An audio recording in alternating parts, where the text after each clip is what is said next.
عباس برو اومدیم گفت که در 9 کیلومترم گفت شما رو نگه دارم ما رفتیم ماهی میدچه سو گرفتیم حاضر هم در رفته استیم پیشم رفته راه پروبکا بود با طرفتن که باید که دیوار نسوز اخه که ارکای بین بلوگرها همین که عباس غرمیه رکی وای هم با همه صفات دورم میتونیم که ما واسه کنیم وای ها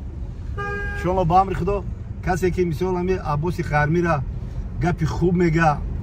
یک نیتی نگ میکنه یک گپ روح خوب نشونش بده ان شاء الله ثواب میگیره ما باید خیر نباشیم بهترین کاری خیره بهترین کاری خیره و باید دستگیری کنیم ما وقتی که میگن که برادر با برادر خودش رحم نداشته باشه و من میگم که ایمانش سسته بچه‌ها لایک بزنید شیرینه کوشت میدونی که همه ببینم اصلا مردم همه تماشا کنن سلام علیکم بچه‌ها ما رسیدیم عباس زنگ بزن در ترمینال پیش عباس اومدیم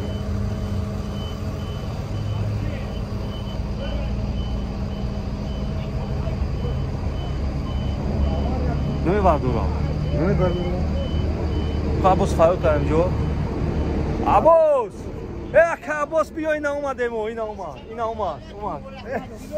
علیکم بر سلام و رحمت الله و برکاته سلامتی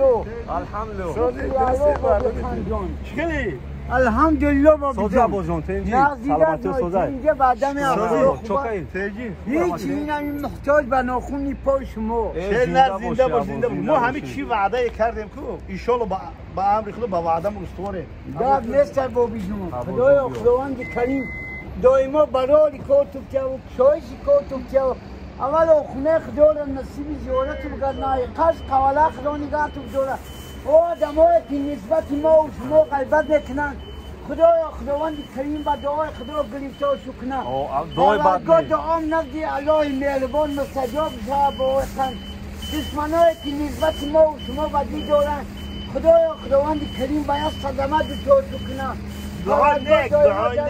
تبسم خنده باشه دعای نیک هر میدوده که خدایا سینجا محمد گلمویو برو روزیت گلمویو برو ببینا برو شو برو جاتت بخبرو شو اینا گلمویو ایو زنده بودن اكيد تز وای میکنه گلموی زد میمرده گلموی تو وردم اما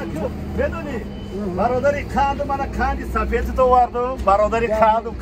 کاندی سفید انا که برادری نباتم من نبات تو واردم نبات انا که یک موهی منم که موهی بوبیگی تو واردم موهی بوبیگی بروش انا که موهی بوبیگی تو واردم ابو بخفا موهی اسورا او انا بچوی خریب چری